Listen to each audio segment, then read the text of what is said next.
Fala pessoal, hoje eu vou resolver mais uma questão de Picaro, uma questão sobre geometria plana. Mas antes de partir para a resolução, eu queria pedir uma força para vocês se inscreverem no canal, curtir os vídeos, ajudarem a compartilhar, porque assim vocês ajudam o canal a crescer cada vez mais. Beleza?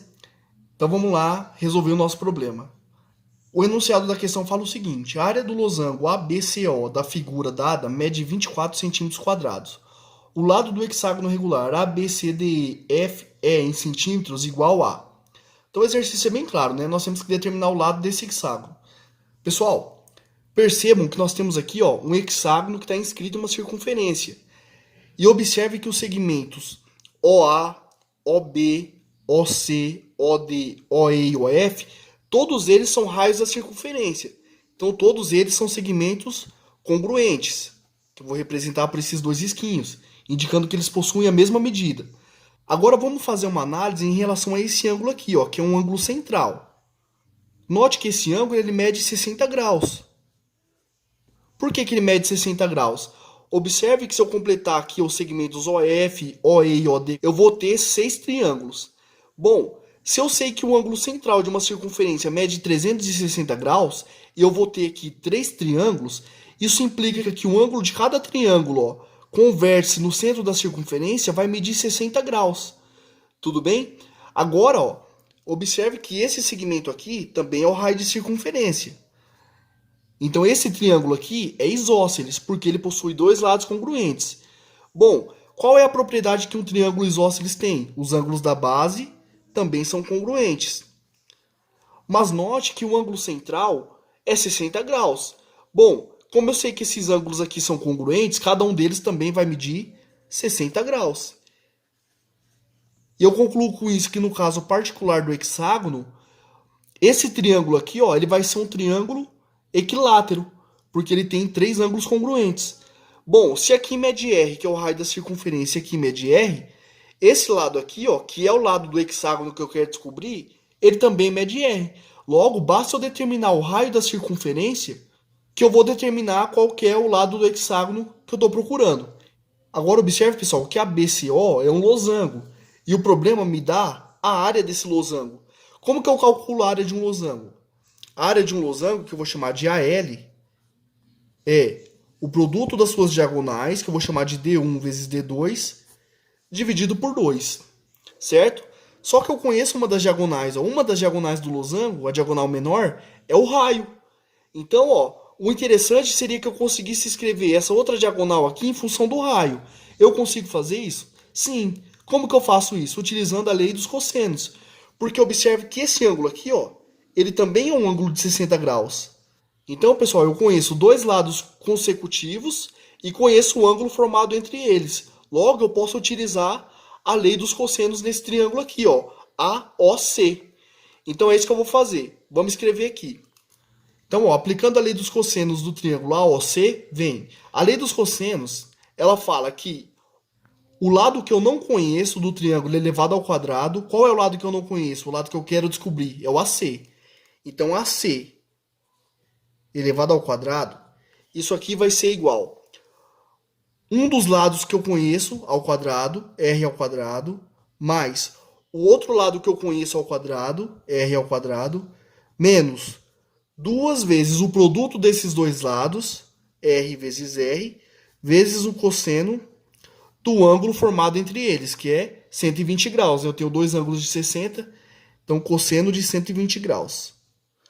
Então, nós temos o seguinte, que AC ao quadrado é igual a R ao quadrado mais R ao quadrado, 2R ao quadrado, menos 2R ao quadrado, vezes o cosseno de 120. Quanto que vale o cosseno de 120?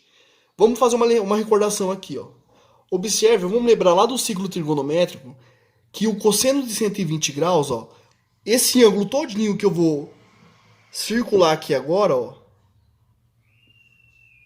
ele é a mesma coisa que eu pegar toda a semicircunferência, que é 180 graus, e tirar esse pedacinho aqui, Vocês concordam que eu vou ter exatamente esse arco aqui, que é o arco de 120 graus?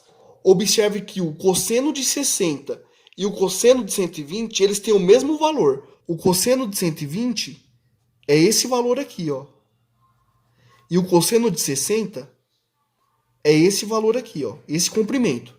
Então, qual é a conclusão que eu tiro? Que o cosseno de 60 é menos o cosseno de 120.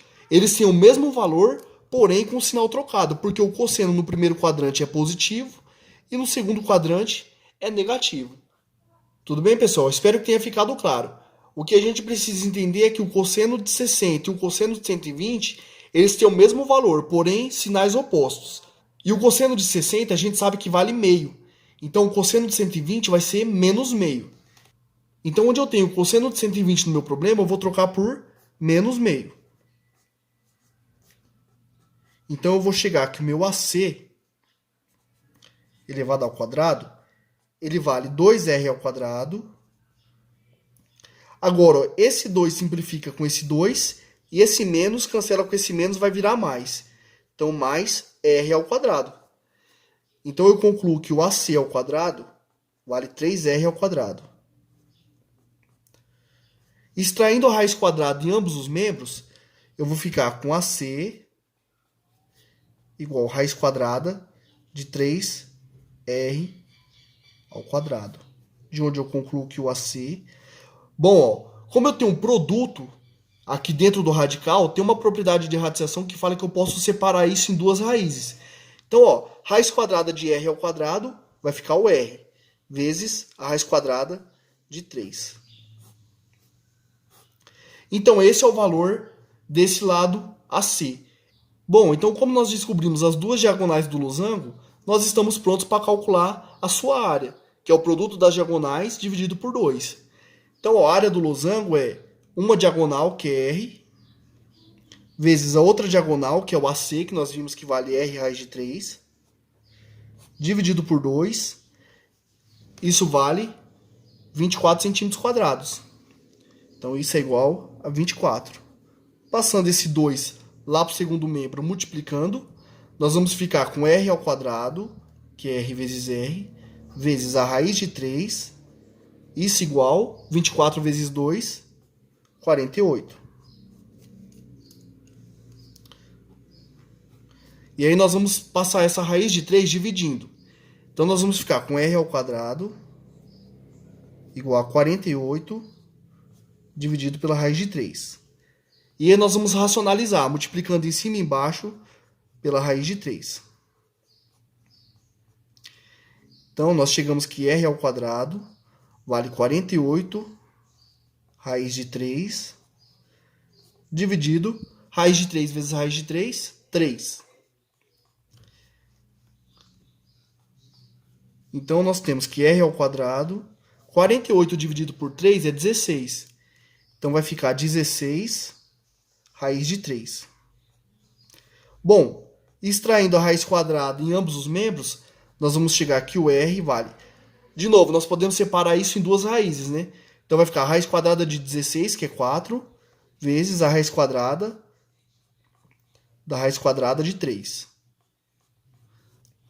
Aí nós podemos lembrar de uma propriedade que quando eu tenho a raiz nésima da raiz mésima de A, isso aqui é a mesma coisa que a raiz de índice n vezes m de A. Ou seja, quando eu tenho uma raiz dentro de outra raiz, eu posso multiplicar os índices dessas raízes. Então aqui, ó, como eu tenho raiz de índice 2 e raiz de índice 2, isso aqui vai me dar que o R é igual a 4 vezes 2 vezes 2, 4. Raiz quarta de 3. E essa é a resposta para o nosso problema. E ela aparece na alternativa letra A. Então é isso aí, pessoal. Alternativa correta é a alternativa letra A. Valeu, espero vocês no próximo vídeo.